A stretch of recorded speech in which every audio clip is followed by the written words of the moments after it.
you all for standing by. Today's conference will begin shortly to allow for additional participants to join. Again, thank you all for standing by. Today's conference will begin shortly.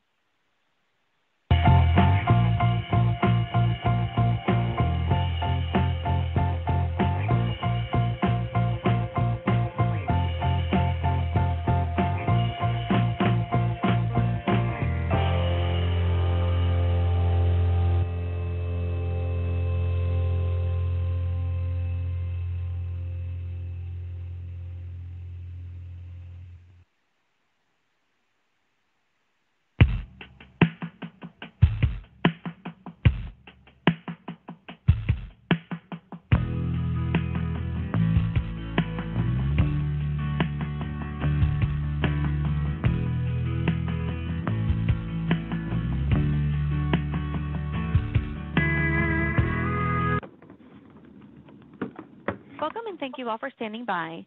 At this time, all participant lines are in a listen-only mode. After today's presentation, you will have the opportunity to ask questions, and you may do so over the phone by pressing star one at that time. Today's call is being recorded. If you have any objections, you may disconnect at this time. It is my pleasure to turn the call over to your host for today, Ms. Karen Fox. Thank you. You may begin. Thank you so much, and welcome everybody. I am Karen Fox with NASA's Office of Communications. Welcome to today's media teleconference on a new independent scientific study that NASA is commissioning on unidentified aerial phenomena. These are the observations of events in the sky that cannot be identified as aircraft or known natural phenomena. We have 3 people available to talk today about this new study. They'll each speak for a few minutes, but we are going to try to leave the bulk of the time for questions. We have Thomas Zurbuchen, Associate Administrator of the agency's Science Mission Directorate in Washington, D.C. We have Daniel Evans, who is the Assistant Deputy Associate Administrator for Research in the Science Mission Directorate. And we have David Spergel, who will be the lead for this study and who is also the president of the Simons Foundation. Once we get to the question and answer portion, you may press star 1 to get into the queue to ask a question, and our operator, Holly, will give you more details when we get to that point. However, for now, we will start out, and welcome, Thomas Zurbuchen, talking to you. Well, thanks so much, Karen. I want to first say that, of course, part of our task at NASA is given to us by the Congress is not only to do fundamental research in the skies and so forth, but as part of that also to find life elsewhere.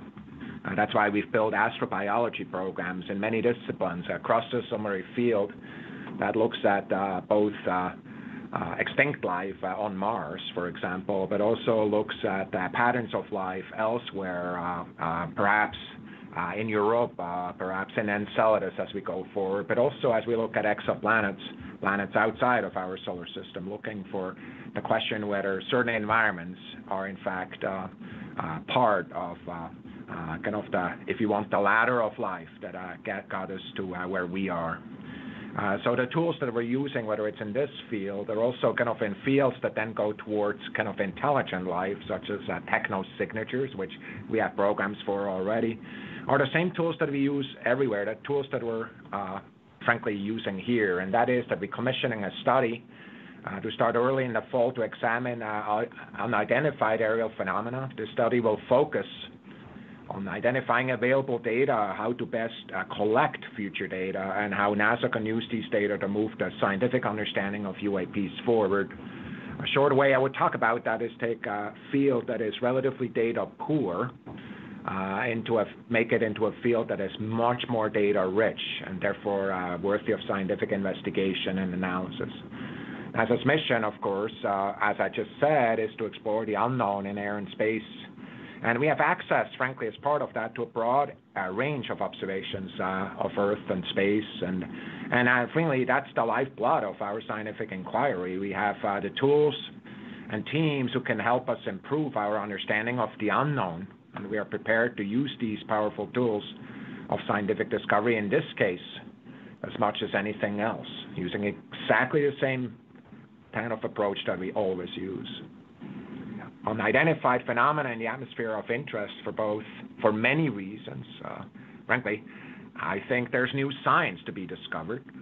There's been many times where something that looked almost magical turned out to be a new scientific effect.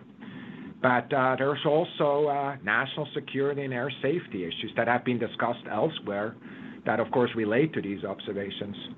And establishing, with events that are, whether they're natural or whether they are need to be explained otherwise, is very much aligned with NASA's goals that ensure, of course, that we discover the unknown, but also ensures the safety of aircraft that, of course, are in that airspace that these phenomena occur. This independent study will be led by astrophysicist David Spergel, who's the president of the Simons Foundation in New York City, and has previously been the chair of astrophysics in the Department of Princeton and University of Princeton, New Jersey.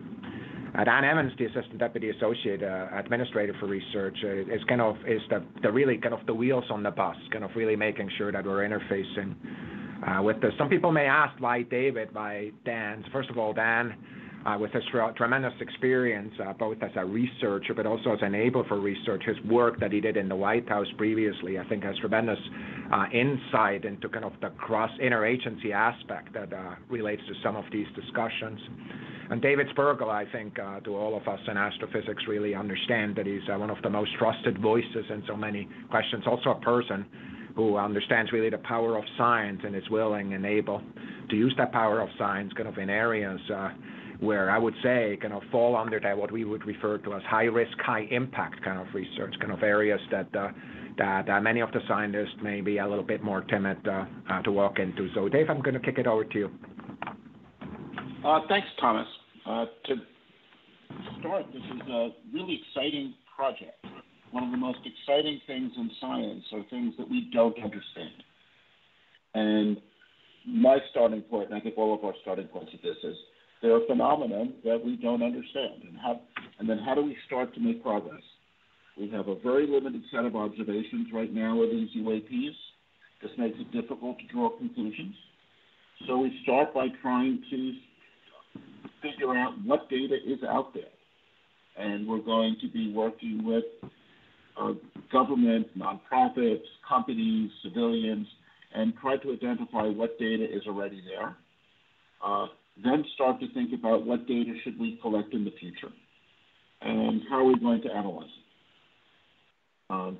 We actually have a wealth of data about our atmosphere. Right? We observe it both from above and below.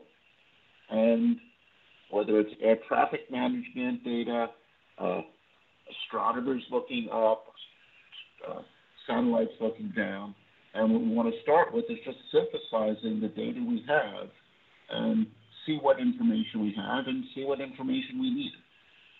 And our plan is to conduct an open inquiry that we hope will advance our understanding, so that when this is done, we at least have a roadmap of how to move forward in understanding in this area. So let me now turn this over to Dan Evans, who will talk a bit more about the study itself. Thanks, David. Hello, everyone. I'm going to give you some quick details on this study from a NASA perspective. But I wanted to start by saying that over the decades, NASA has answered the call to tackle some of the most perplexing mysteries we know of, and this is no different. I do want to underscore that NASA is uniquely positioned to address UAP, because who other than us can use the power of data and of science to look at what's happening in our skies? And quite frankly, this is why we do what we do. Now, for this study specifically, we plan on bringing together some of the country's leading scientists, aeronautics experts, and data practitioners. We expect the study to kick off in the early fall. It should take about 9 months to complete. And I want to make this point emphatically, that very much consistent with our principles of openness, transparency, and scientific integrity, the full report will be made available to the public. And we expect to hold a public meeting to discuss the study's findings. And with that, I will pass it back to Karen Fox. Fantastic, thank you. We are ready to take questions, and I will pass it to Holly, our operator, just to walk us through the process there. And Holly, it's all you. Thank you. If you would like to ask a question, please unmute your phone, press star one, and record your first and last name clearly when prompted so I may introduce you. Again, that is star one. Our first question comes from Chris Davenport with the Washington Post. You may go ahead. Okay, thanks very much. I just wonder, for Dave or Dr. Z, I mean, do you go into this study with any sort of hypothesis that could explain the UAPs? And then also, Dr. Z, during your speech this morning, you said you didn't want to shy away from these types of studies, even if they're controversial or, could, I think you said, cause some sort of reputational harm. I wonder if you can talk a little bit more about that and if you expect any kind of pushback. Thanks. Go ahead, Dave.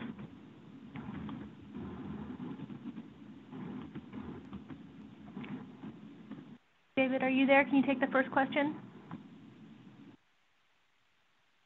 Yeah, can you hear me now? Yes. Yes. Excellent. So I would say the only preconceived notion I have coming into this is that we should be open to the idea that we're looking at several different phenomena. This has been my experience when we have some observational phenomena, we don't know what it is, that we classify several different things into one grouping. So we need not look for, we may find that one explanation accounts for some set of events and a different explanation accounts for others. So, there's a pretty wide range of what might be accounting for these events. And I have not looked at all the data that's available and believe in trying to not come in with preconceived notions until we have a better look at the data.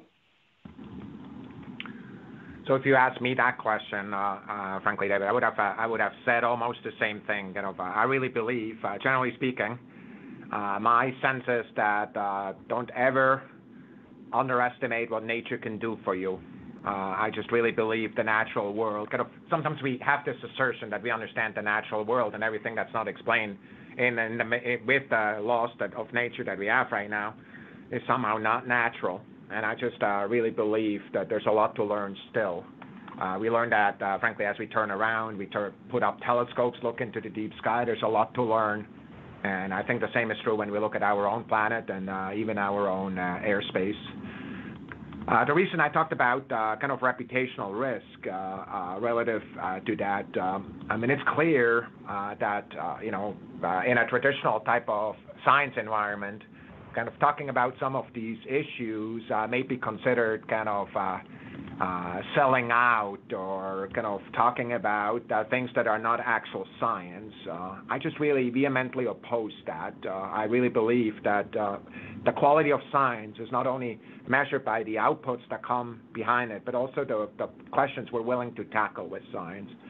This, of course, is the reason why millions of lives were saved during this pandemic, because of the amazing scientists that looked at new ways of creating kind of vaccines before they were truly useful and then being deployed. There's many examples that where people kind of lean forward into a field that is not yet accepted. It's controversial or attacks some reputational risk. So I do believe, in some domains, surely, this will not just be met with utter enthusiasm, but I do believe that it's absolutely necessary for us, whether it's in this, but also in other places, to really, in fact, lean into those kind of high-risk, high-impact kind of areas. Yeah, and just to add a little bit, I think we have to approach all these questions with a sense of humility. I spent most of my career as a cosmologist. I could tell you we don't know what makes up 95% of the universe. So there are things we don't understand. I hope this study moves us forward to understanding these phenomena better. But at the end of the day, we may conclude that we still don't understand many aspects of them and perhaps have a roadmap on how to make progress.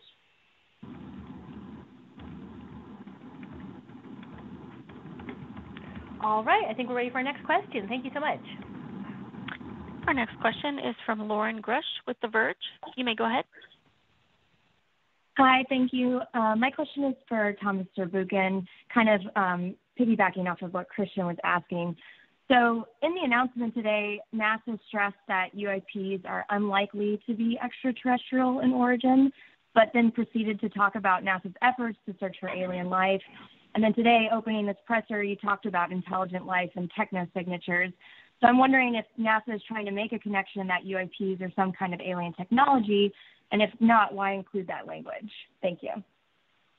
Yeah, I think what the intent was in that press release is to really say that at this moment in time, there's with the evidence that we have, if you looked at the broader scientific community and also in general, I think it would be hard to find irrefutable evidence for a given event being one or the other, and it's certainly there's no marquee event that anybody a whole group of independent scientists and so forth, which of course, as you know, is the standard of scientific consensus, would agree that it's it's of that nature. I do believe that actually says very little about the event themselves. It just says a lot about the availability of data, which is, by the way, exactly where we're focused on this. The reason I pointed out the astrobiology and technosignatures is to just throw out, and many people miss that sometimes, and people tweet at me, and it's obvious that they don't know that we have demonstrated over the past years and frankly even decades our interest in the overall question of finding life elsewhere and also finding intelligent life elsewhere using the tools of science. So that's why I brought it up. If somebody asks me, do I really think that there is irrefutable evidence for intelligent life here in one of these phenomena, and otherwise, I would give an answer that's absolutely acceptable as a scientist, which is I don't know, because there is not from where I'm looking at that's not what the overall support for that to get to that part. It's just a very high bar in all cases. I think additional data will really bring us to learning a lot more. How much closer we get to answering that question, as David just said, is something we don't know yet. You need to do the research before you can answer that. Thank you. We'll move on to the next question. Our next question is from Jeff Faust with Space News. You may go ahead. Good afternoon. A couple of procedural questions about the study. What's the process going to be for picking the team that's going to be working on the study? And then what's the budget NASA's allocated for this, and where is the funding coming from to support the study? Thanks. Go ahead, Dan. This is Dan Evans, so I think I can answer that one. So when we orchestrate studies like this, it's no different to any of the hundreds of review panels that we put together annually to look at grant applications, for instance. NASA has the discretion of appointing these members, but we do so following wide consultation with the members of the community as to the types of individuals who would serve in an incredible capacity on such a high-profile team. So it's our discretion, but we will consult extremely widely. Let's speak about budget. Again, this is very consistent with our standard grant review panels. So a budget, we would estimate is anywhere between a few tens of thousands of dollars, certainly no more than $100K. All right, thank you. We'll take the next question. Our next question is from Joey Roulette with Reuters. You may go ahead. Hey, thank you. Question for Dr. Zurbuchen. Pentagon and NASA officials have talked about NASA's involvement in this UAP kind of research effort in the past. And I think when you and I actually talked about it like a year ago, you said kind of NASA was looking into this and seeing how it could help UAP efforts and kind of similar things that was announced today. So I guess I'm just wondering, why announce this now, and what prompted plans to kind of form this study panel, and also what progress, if any, has NASA made in the UAP effort before today? Thanks. The Department of Defense kind of work is clearly there and has drawn a lot of attention. It's always very hard, if you say, hey, that has nothing to do with what we're doing. Somebody else, said, hey, was it your new boss, the administrator Nelson who made you do this? And it's very hard to say, it's like, oh, that had absolutely no influence. Of course it has influence. But I want you to know that the major reason we're doing it now is because of the science, interest, and because of the safety issues that relate to this airspace that we think matters.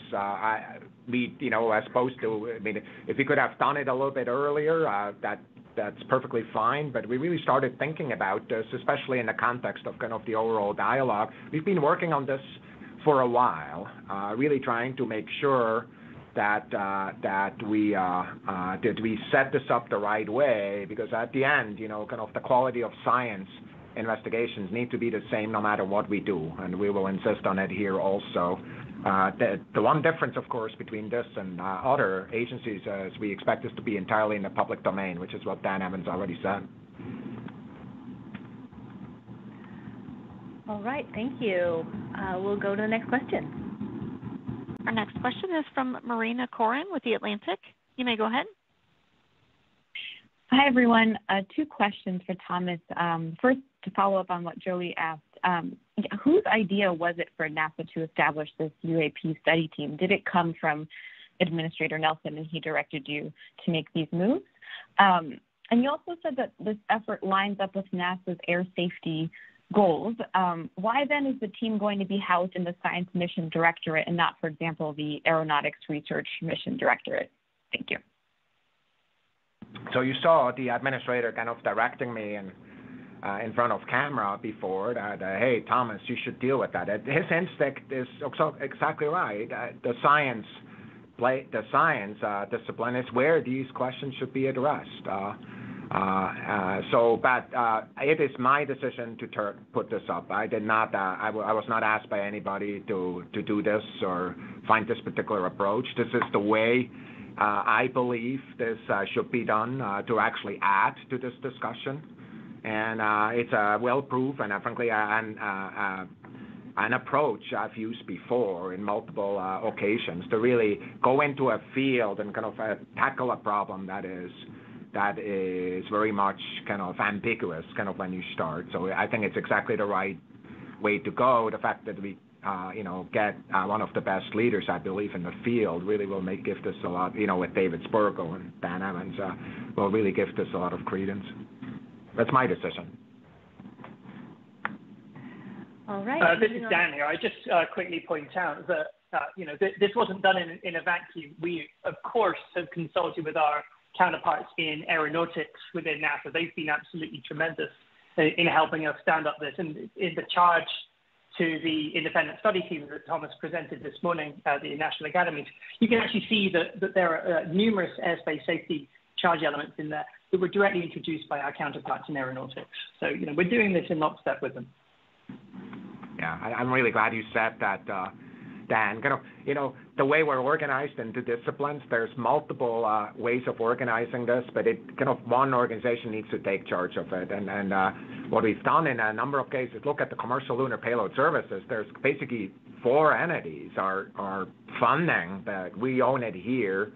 There's other things that other entities are running for us.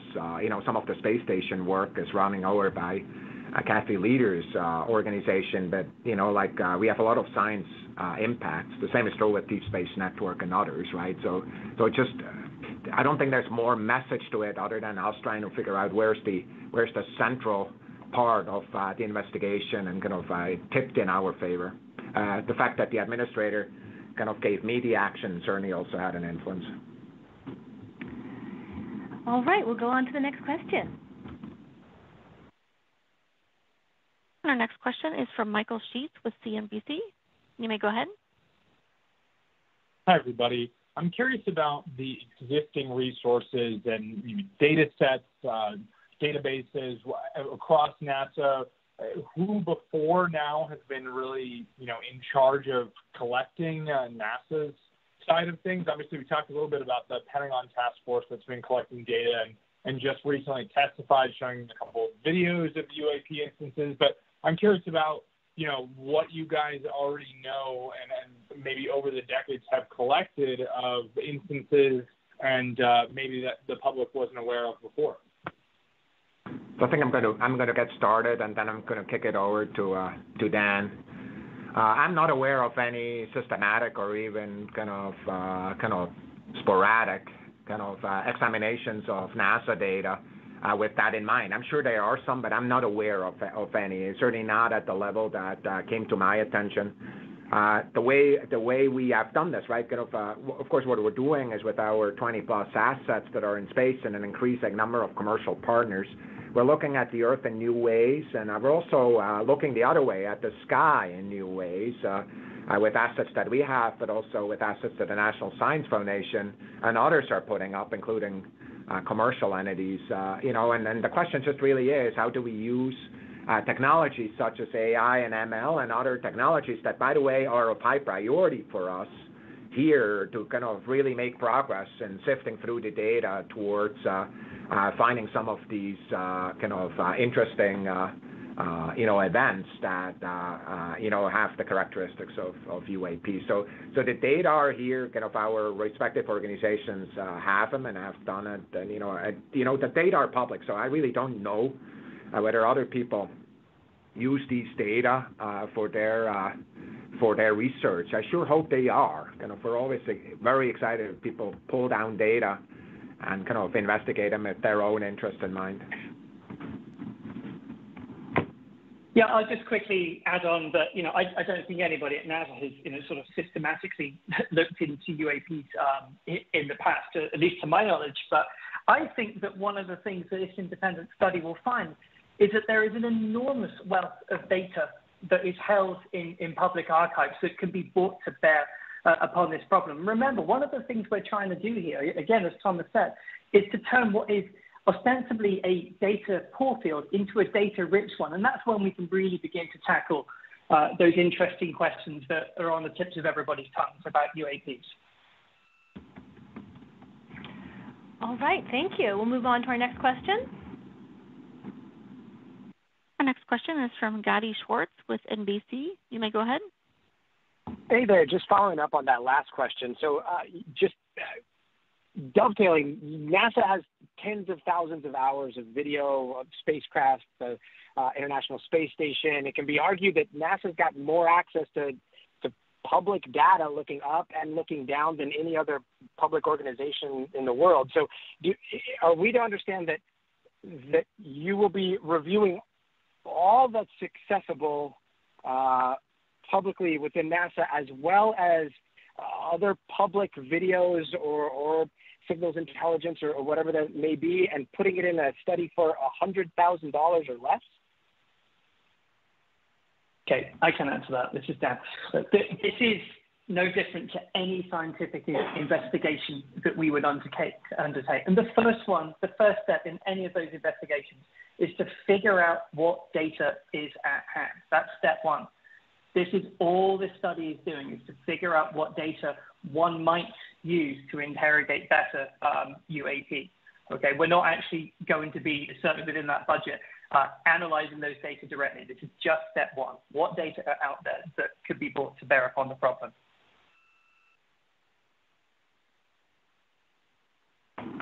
All right, we'll move on to the next question. Oh, sorry, was there something more? Oh, yeah. Just to clarify, so what will that be? So there will be no determination on whether this is prosaic or something else. It'll just be basically what we've kind of seen from the DoD, which is we have 200 and some cases or such and such many cases of unexplained phenomena. Is that what the final product or the final first product may look like at the end of this study?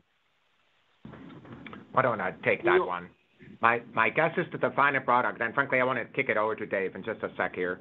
But what I expect the final product to look like is to really address the questions that relate to what are the data we should be looking at, how should we be doing that, are there data we should get that are not currently there. So it's much more kind of that the output from this particular study is not to sift through all the data and do all this research.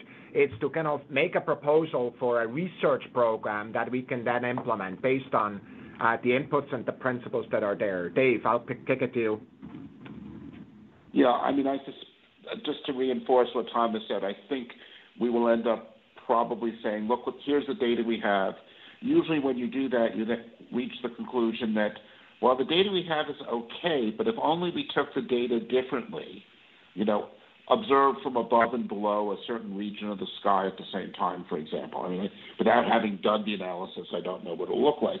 But ways of observing in the future that might give much more insight, ways of analysis in the future. Thomas mentioned AI and ML. We now have a lot of methodologies that are effective at finding anomalous events, finding fast-moving objects, finding objects that move anonymously. I'm imagining we will end up pointing it perhaps in future directions that NASA may want to consider future stuff. We will hopefully at least lay out some of a roadmap of how we might make progress in the future. Great, thank you so much. We will move on to the next question. And our next question is from Kenneth Chang with the New York Times. You may go ahead. Thank you. This is for Thomas. So I was wondering, now that NASA is sort of openly to the possibility that there could be intelligent aliens visiting Earth, what are the prospects that NASA could get back into business looking for alien intelligence in the universe? NASA has done hardly any SETI work for decades, and a lot of it was because of skepticism from Congress, but it seems Congress seems to be more open to that now. So we have done work on both looking at kind of the sky at a variety of wavelength ranges, but also looking for techno-signatures, and I'm currently funding those research projects. And so yes, it is true that kind of there was a period where perhaps that was less abundant, but now we've deliberately included that into our research portfolio. So I'm not aware of kind of research we're artificially stifling from one or the other side. What we're really trying to do here, though, is start the investigation without an outcome in mind. Really being open to many different options. I think David Spergel said it well, right? Being aware that multiple sources of explanations could be there. But I'm not aware of any guidance that I have or that I've implemented that kind of would prohibit a given set of research. We do have some things that have been funded on techno-signatures. If you want me to follow up with you on that, our one set of guidance is always from space observations, because that is what we do. So we don't fund from ground-based observations. But if nothing else on that, we can move to the next question. Our next question is from Andrea Leinfelder with the Houston Chronicle. You may go ahead. Hi. This is following up a little bit on just how UAPs have been observed thus far. So, a lot of the DoD observations released have been from naval aviators. And so, David, I was wondering if you could just talk a little bit about the study you said might be connected to telescopes or satellites.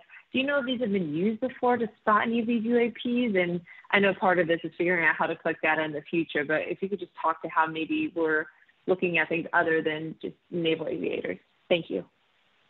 As far as I know, and though I expect to learn more as the study goes forward, I do not know of any systematic study to do that with grounders.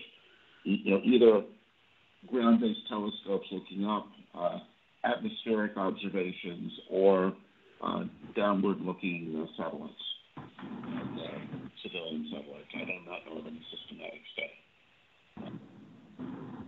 I suspect that there's actually a wealth of data that we have collected, just not looked at.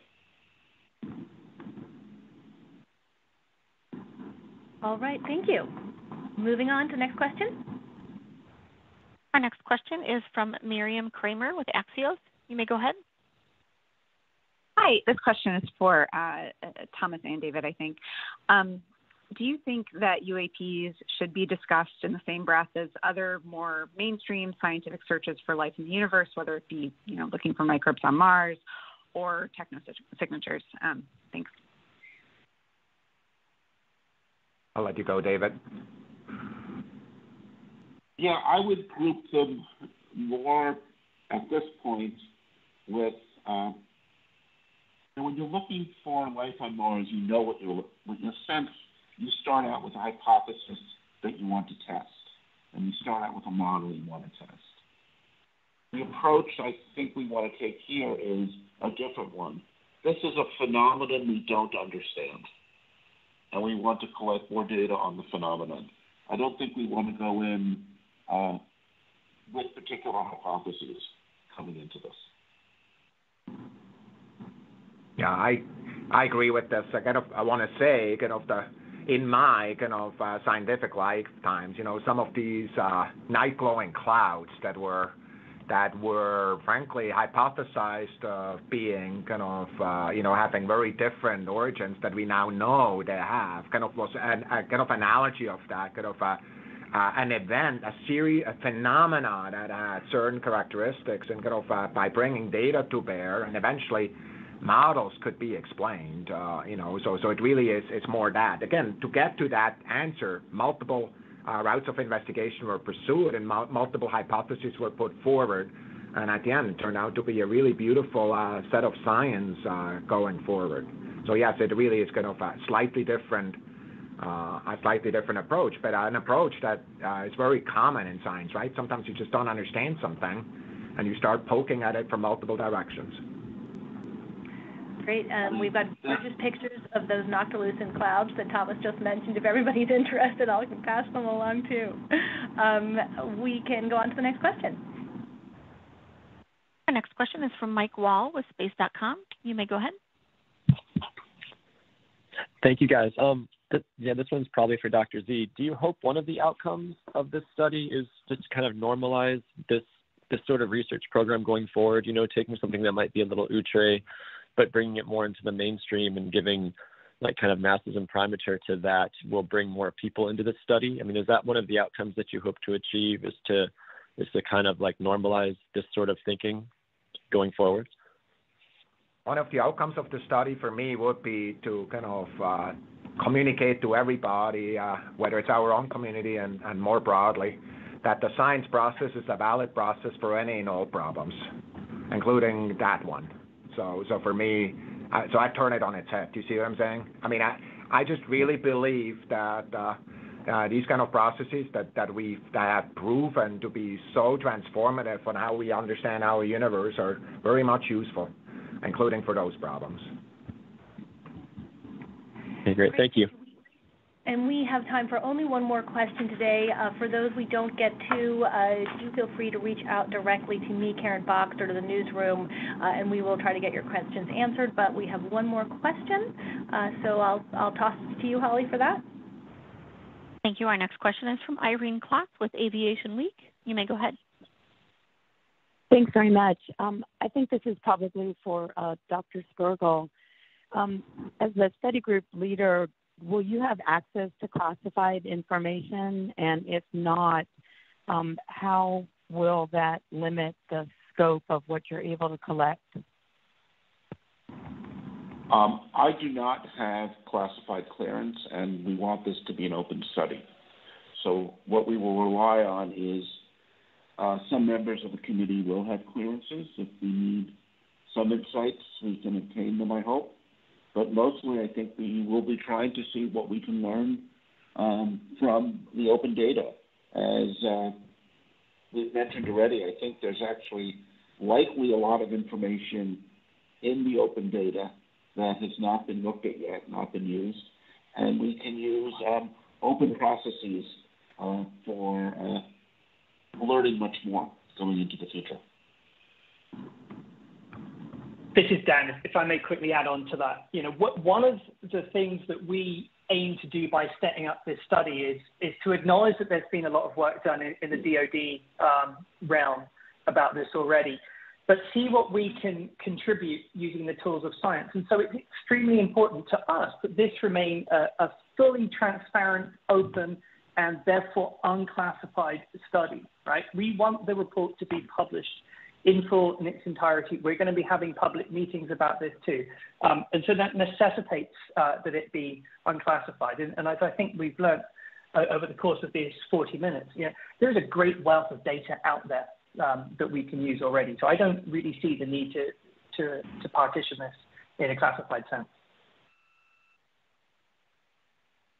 Thank you so much, Dan. And did you address what you wanted to off of the last person's question as well, or did you want to add in? I'll just quickly say that one of the things you may have heard in the congressional hearings a few weeks ago was that there is a great deal of stigma associated with UAP among our naval aviators and aviation communities. One of the things that we tangentially hope to do as part of this study, simply by talking about it in the open, is to help to remove some of the stigma associated with it. And that will yield, obviously, increased access to data, more reports, more sightings, etc. So that's another thing that we're trying to accomplish with this. Great. Well, thank you so much. There was a lot of interest today, and I am sorry we could not get to everybody's questions, but we had this was fit in quickly around people's schedules, and we were not able to keep all of our experts the whole time. But as I said, please go ahead and send any additional questions to me, karen.fox@nasa.gov, or to the NASA newsroom, and we will attempt to address them. For those who maybe started a little bit late or who want to have a copy of this, we are going to have shortly, probably within about an hour, a tape that we can share. We will put the link up at nasa.gov on the feature that announced today's information about the study. So we will add a link there, and you will be able to get a recording of this media telecon.